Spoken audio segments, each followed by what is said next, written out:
ఇంగ్లాండ్తో జరుగుతున్న 4వ test match day 3లో మన టీమిండియా మైండ్ బ్లోయింగ్ కంబ్యాక్ ఇచ్చింది. ఫస్ట్ 2 డేస్లో మన వాళ్ళ పెర్ఫార్మెన్స్ చూసి మ్యాచ్ పోయిందేమనుకున్నాం. బట్ 3వ రోజు మాత్రం మన వాళ్ళు out of the box completely అందరినీ సర్ప్రైజ్ చేస్తూ అసలు మైండ్ బ్లోయింగ్ కంబ్యాక్ ఇచ్చారు.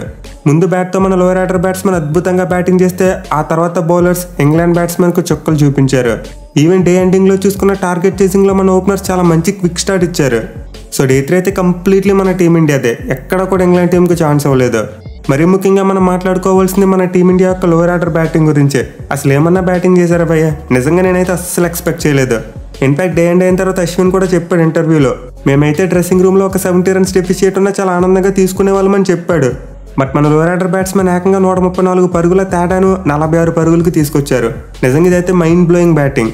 Mainly the young wicket keeper batsmen Dhruv Jurel, అతనికి హ్యాట్సాప్ చెప్పాలి. అసలు తన కెరియర్లో ఆడేది 2వ టెస్ట్ మ్యాచ్ అయినా మామూలు క్యారెక్టర్ చూపించలేదు. కంప్లీట్లీ ఒక మోంక్లా బ్యాటింగ్ చేశాడు. నాకు అన్నీ తెలుసు, నాకు బౌల్డ్ అంత ఎక్స్పీరియన్స్ ఉంది, మీరు ఎలా బౌలింగ్ చేసినా నా వికెట్ ఇవ్వను అన్నట్టు బ్యాటింగ్ చేశాడు. So for sure Rishabh Pant break దగ్గర నుంచి చూసుకుంటే మన టీమిండియాకు ఫర్ ది ఫస్ట్ టైం ఒక వికెట్ కీపర్ సెన్సేషనల్ నాక్ ఆడడం జరిగింది.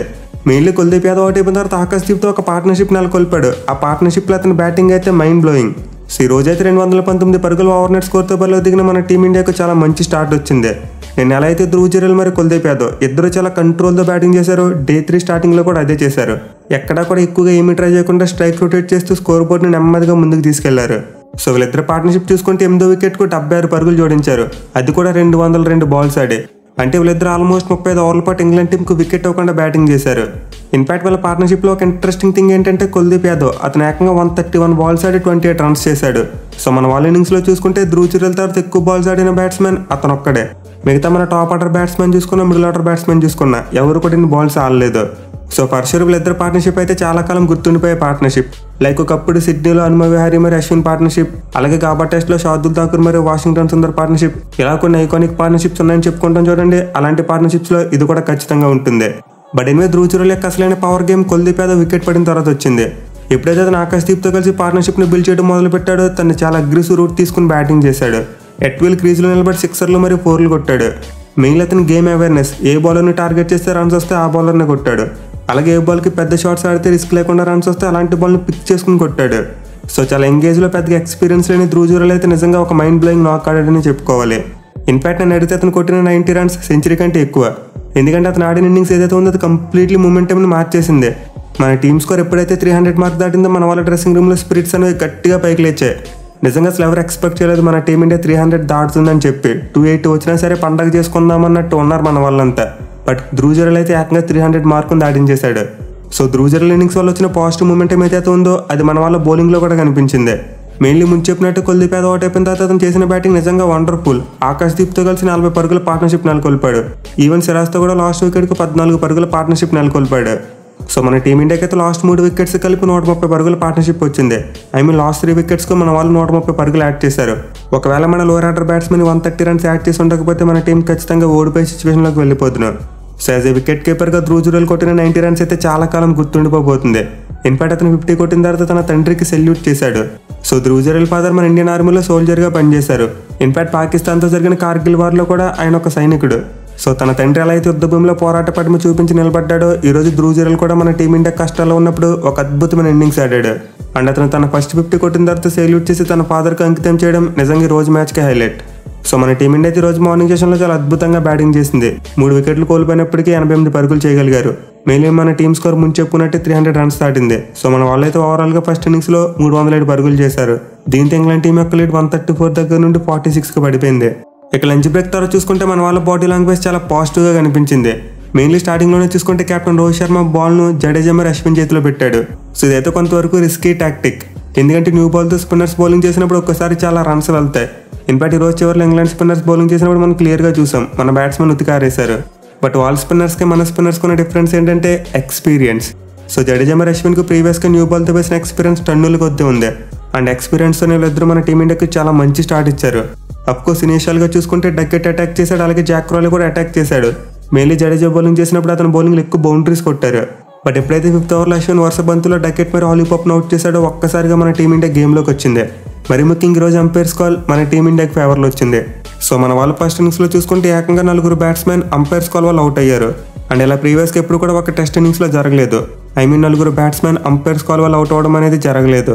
అయితే ఈరోజు అంపైర్స్ కాల్ వల్ల మన టీమిండియాకి 2 వికెట్లు పడ్డాయి. ఆలిపాప్ డిస్మిసల్ చూసుకున్న, రాబిన్సన్ డిస్మిసల్ చూసుకున్న, వీళ్ళిద్దరు కూడా అంపైర్స్ కాల్ వల్ల అవుట్ అయ్యారు. అఫ్కోర్స్ బెన్ స్టోక్స్ విషయంలో ఒకటి రివర్స్ అయింది. బట్ ఓవరాల్గా చూసుకుంటే మాత్రం అంపైర్స్ కాల్స్ విషయంలో ఈరోజు అయితే సగం పెయిన్ తగ్గిపోయింది. ఎనివే డకెట్ మరియు పోప్ అవుట్ అయిపోయిన తర్వాత క్రాలీ మరియు రూట్ మధ్య చాలా మంచి పార్ట్నర్షిప్ వచ్చింది. వీళ్ళిద్దరు కలిసి 3వ వికెట్కు 46 పరుగుల పార్ట్నర్షిప్ నెలకొల్పారు. మెయిన్లీ జాక్ క్రాలీ చాలా అగ్రెసివ్గా బ్యాటింగ్ చేస్తూ మన టీమిండియాని కంగారు పెట్టాడు. కేవలం 91 బంతులోనే 60 పరుగులు చేశాడు. సో ఫస్ట్ ఇన్నింగ్స్లో అన్నట్టు రూట్ ఒక ఎండ్లో చాలా స్లోగా బ్యాటింగ్ చేశాడు, కానీ జాక్ క్రాలీ మాత్రం విజృంభించి బ్యాటింగ్ చేశాడు. బట్ ఎనివే వాళ్ళ పార్ట్నర్షిప్ చక్కగా వెళ్తున్న టైంలో అశ్విన్ జో రూట్ వికెట్ తీశాడు. అండ్ ఇదైతే గేమ్ చేంజింగ్ మూమెంట్ అని చెప్పుకోవాలి. ఎందుకంటే జో రూట్ కనుక అవుట్ కాకుండా ఉంటే ఖచ్చితంగా ఇంగ్లాండ్ టీం భారీ స్కోర్ కొట్టుండేది. మెయిన్ అతని డిస్మిసల్ విషయంలో మన టీమిండియా రివ్యూ తీసుకుని చాలా మంచి పని చేసింది. సో ఒరిజినల్గా చూసుకుంటే అతను ఎల్బీడబ్ల్యూ విషయంలో ముందు ఆన్ ఫీల్డ్ ఎంపైర్ అవుట్ అవ్వలేదు, కానీ మన వాళ్ళు రివ్యూ తీసుకున్నారు. అండ్ రివ్యూలో కూడా మన వాళ్ళు చాలా నేరో గ్యాప్తో వికెట్ని సాధించగలిగారు. బాల్ ట్రాకింగ్లో ball completely in the line లేదు, ఒక 51% ఉన్నట్టుకుంది. సో ఎక్స్ట్రా 1% ఏదైతే ఉందో అది మన టీమిండియాకు రూట్ వికెట్ని తెచ్చిపెట్టింది. ఇక రూట్ అవుట్ అయిపోయిన తర్వాత మళ్ళీ జాక్ క్రాలీ మరియు బారిస్టో మధ్య కూడా చాలా మంచి పార్ట్నర్షిప్ వచ్చింది. వీళ్ళిద్దరు కలిసి 4వ వికెట్కు 45 పరుగుల పార్ట్నర్షిప్ నెలకొల్పారు. అండ్ మరి 5 ఓవర్స్లో టీ బ్రేక్ వస్తుందనే టైంకి చూసుకుంటే ఇంగ్లాండ్ టీం చాలా స్ట్రాంగ్ పొజిషన్లో ఉన్నారు. 110 పరుగులు చేసి 3 వికెట్లు మాత్రమే కోల్పోయారు. సో వాళ్ళు కనుక సెకండ్ ఇన్నింగ్స్లో ఒక 200 to 250 కొడితే చాలా మంచి పొజిషన్లోకి వెళ్ళిపోతారు. అండ్ వాళ్ళు అనుకున్న రన్స్ కొట్టేందుకు చాలా మంచి ప్లాట్ఫామ్ కూడా సెట్ అయింది. వాళ్ళు 110 రన్స్కి కేవలం 3 వికెట్స్ మాత్రమే కోల్పోయారు.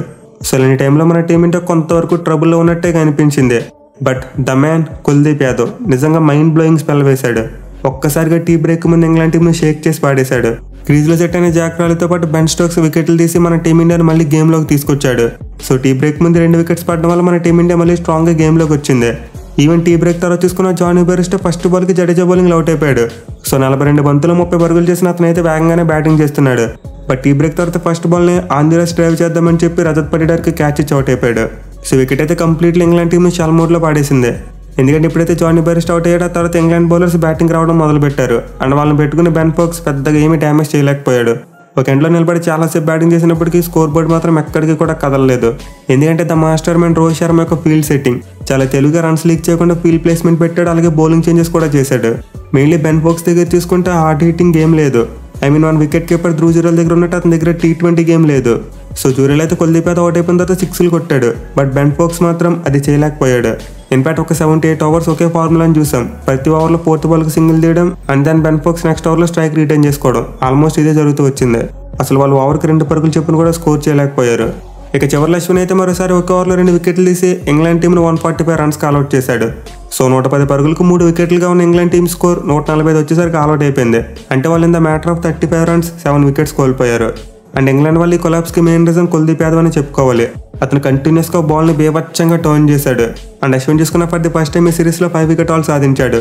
అలాగే ఓవరాల్గా చూసుకుని ఇండియా గడ్డ మీద 350 వికెట్ల మార్కును కూడా అందుకున్నాడు. సో ఈ రోజైతే అశ్విన్ తన 5 పవర్తో చాలా రికార్డులను బ్రేక్ చేశాడు.